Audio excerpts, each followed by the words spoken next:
सीता, गीता और रीता तीनों आपस में प्रॉफिट शेयर किया करते थे इन द रेशियो 5:3:2, लेकिन विद इफेक्ट फ्रॉम 1 अप्रैल 2024 इन्होंने डिसाइड किया कि ये लोग आगे से प्रॉफिट शेयर किया करेंगे इन द रेशियो 2:3:5। अब on the date of change in profit sharing ratio उनकी बुक्स में ये following assets and liabilities appear कर रही थी, जिनकी बुक वैल्यू ये है। ठीक है बच्चों, land and building 5 lakh, plant and machinery 2,50,000, sundry creditors ₹60,000 और आउटस्टैंडिंग एक्सपेंसेस 60,000।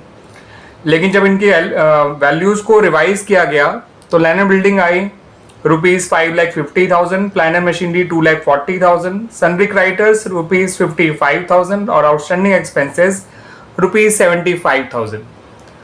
अब जो पार्टनर्स हैं वो ये चाहते हैं कि जो इन एसेट्स और लायबिलिटीज की बुक वैल्यू ही है वही आगे कंटिन्यू की जाए। ठीक है बच्चों, उनकी बुक वैल्यू को ही आगे कंटिन्यू किया जाए, उनकी बुक वैल्यू को अफेक्ट ना किया जाए, डिस्टर्ब ना किया जाए। वो नहीं चाहते कि नई वैल्यूज को शो किया जाए इन द बुक्स। तो वो चाहते हैं कि आपको इन फॉलोइंग रिवैल्यूएशंस के लिए एक एडजस्टमेंट एंट्री पास करनी है through the capital account of partners. अब वो एंट्री क्या बनेगी ये आपको बताना है बच्चों। तो बच्चों, उस एंट्री को बनाने से पहले आपको पहले ये जानना होगा कि आपको इस रिवैल्यूएशन प्रोसेस में ओवरऑल गेन हुआ या लॉस हुआ। फिर उसके बाद जो है आपको पार्टनर्स का गेन और सैक्रिफाइस निकालना होगा। ठीक है बच्चों, अगर रिवैल्यूएशन गेन हुआ होगा तो एंट्री बनेगी gaining partner to sacrificing partner, और अगर रिवैल्यूएशन लॉस हुआ होगा तो एंट्री बनेगी sacrificing partner to gaining partner.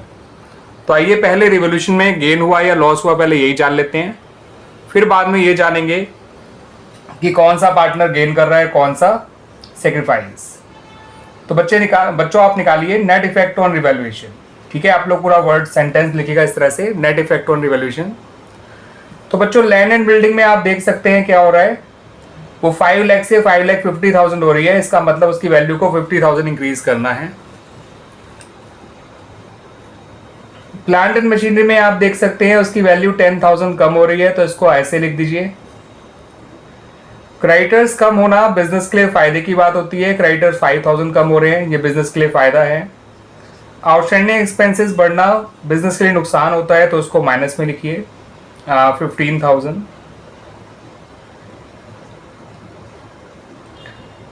ठीक है बच्चों, तो ओवरऑल अब देखेंगे आपको 55,000 का फायदा हो रहा है और 25,000 का नुकसान, तो नेट रिजल्ट आएगा ₹30,000 का प्रॉफिट। तो इस रिवैल्यूएशन प्रोसेस में तो फर्म को फायदा हो रहा है ऑफ ₹30,000। क्लियर बच्चों, इतना समझ में आ गया। अब सीता, रीता और गीता तीनों का गेन सैक्रिफाइस निकाल लेते हैं। उनके पुराने शेयर हैं 5/10, 3/10 और 2/10। उनके नए शेयर हैं 2/10, 3/10 और 5/10। सीता का सैक्रिफाइस आया 3/10, रीता का कुछ नहीं आया और गीता का गेन आया 3/10।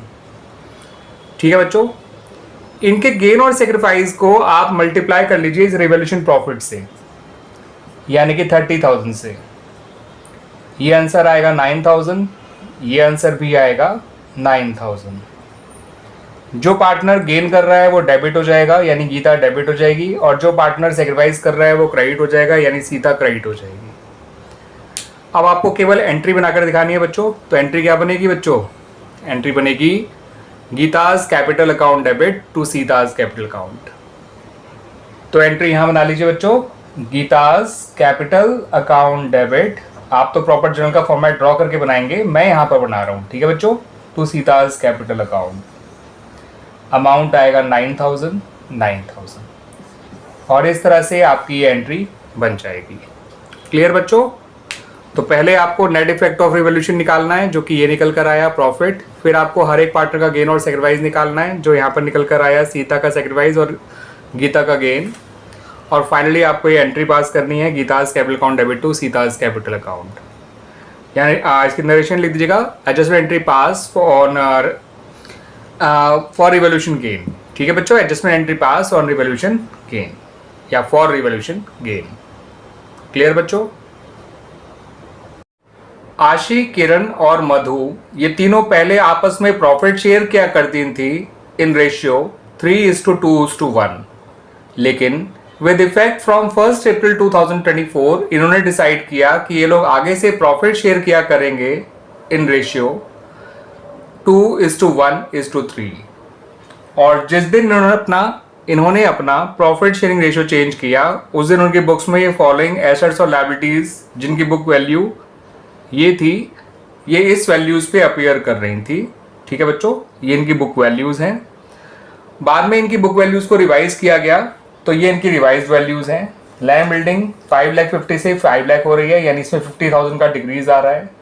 प्लान मशीनरी 240 से 250 हो रही है, इसमें 10,000 का फायदा हो रहा है, आपको इंक्रीज हो रही है ये। और क्रेडिटर्स 1,30,000 से 1,20,000 हो रहे हैं, यानी कि वो 10,000 डिक्रीज हो रहे हैं, और ये भी फर्म के लिए फायदे की बात है। ठीक है बच्चों, तो फर्म को यहाँ भी फायदा हो रहा है 10,000 का, यहाँ भी फायदा हो रहा है 10,000 का, मगर यहाँ हो रहा है नुकसान 50,000 का। अब जो ये पार्टनर्स हैं वो चाहते हैं कि जो नई वैल्यूज हैं वो उनको ना शो किया जाए और पुरानी वैल्यूज को ही आगे कंटिन्यू किया जाए इन द बुक्स, यानी कि वो book values of these assets and liabilities affect नहीं करना चाहते हैं। ठीक है बच्चों, रिवाइज वैल्यूज को नहीं शो करना चाहते हैं, पुरानी वैल्यू को ही आगे कंटिन्यू करना चाहते हैं। बट ये जो रिवोल्यूशन में आपका इफेक्ट आया है, इनका फायदा या नुकसान जो हुआ है, जो भी ओवरऑल, उसके लिए एक एडजस्टमेंट एंट्री पास करना चाहते हैं। तो एडजस्टमेंट एंट्री पास करने के लिए हमें पार्टनर्स का गेन और सैक्रिफाइस निकालना होगा, मगर उससे पहले हमें रेवोल्यूशन प्रोसेस का गेन और लॉस जानना होगा कि हमें रेवोल्यूशन प्रोसेस में गेन हुआ या लॉस। तो बच्चों वैसे तो आपको साफ नजर आ रहा है लॉस ही हुआ है, कितना हुआ है आइए देख लेते हैं।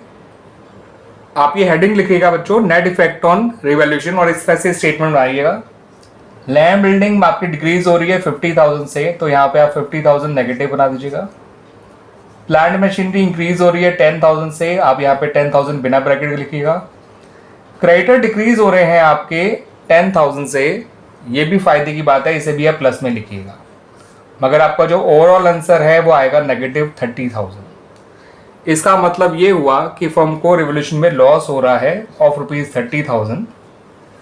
अब जो इस रिवोल्यूशन लॉस की एडजस्टमेंट एंट्री बनाई जाएगी, उसमें हमें सेक्रीफाइसिंग पार्टनर को डेबिट करना है और गेनिंग पार्टनर को क्रेडिट करना है, इस बात को ध्यान रखिएगा। ठीक है बच्चों, तो ये जान लेते हैं बच्चों पहले कि कौन पार्टनर सेक्रीफाइसिंग पार्टनर है, कौन सा पार्टनर गेनिंग पार्टनर है।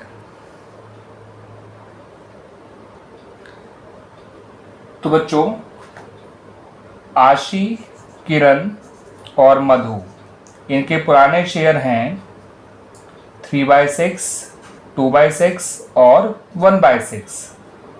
नए शेयर हैं 2/6, 1/6 और 3/6। ठीक है बच्चों, ये आ जाएगा 1/6 सेक्रीफाइस, ये भी आ जाएगा 1/6 सेक्रीफाइस। ठीक है बच्चों, और ये आ जाएगा -2/6 यानी गेन। तो आशी और करण तो सेक्रीफाइस कर रहे हैं और मधु जो है वो गेन कर रही है। तो 1/6 इंटू 30,000 करेंगे तो ये आ जाएगा 5,000। इस अमाउंट से आशी और किरण दोनों जो है वो डेबिट होंगे, क्योंकि इस बार रिवोल्यूशन लॉस हुआ था, तो रिवोल्यूशन लॉस की एडजस्टमेंट एंट्री में आपको सेक्रीफाइसिंग पार्टनर को डेबिट करना है, दैट्स वाई आशी और किरण दोनों डेबिट हो जाएंगे। और 2/6 को जब आप 30,000 से मल्टीप्लाई करेंगे ये आएगा 10,000। इस 10,000 से जो वो है मधु है वो क्रेडिट हो जाएगी, बिकॉज लॉस के लिए गेनिंग पार्टनर क्रेडिट किया जाता है। तो एंट्री तो बच्चों आपको इसी बात से समझ में आ गई है कि आशी और किरण दोनों डेबिट होंगे विद ₹5,000 ईच, एंड मधु जो है वो क्रेडिट होगी विद ₹10,000। आइए अब इस एंट्री को बना भी लेते हैं। तो एंट्री में बच्चों आशी को और किरण को आपको डेबिट करना है और मधु को आपको क्रेडिट करना है। आप लिखिए आशीज कैपिटल अकाउंट डेबिट, किरण's कैपिटल अकाउंट डेबिट टू मधु's कैपिटल अकाउंट। यहाँ आएगा 10,000, यहाँ आएगा 5,000, यहाँ आएगा 5,000। ठीक है बच्चों, और इस तरह से आपका ये क्वेश्चन कंप्लीट हो गया बच्चों। और ये ध्यान रखिएगा, इसकी जब आप नरेशन लिखेंगे तो लिख दीजिएगा adjustment entry pass for loss on revaluation. Clear बच्चों?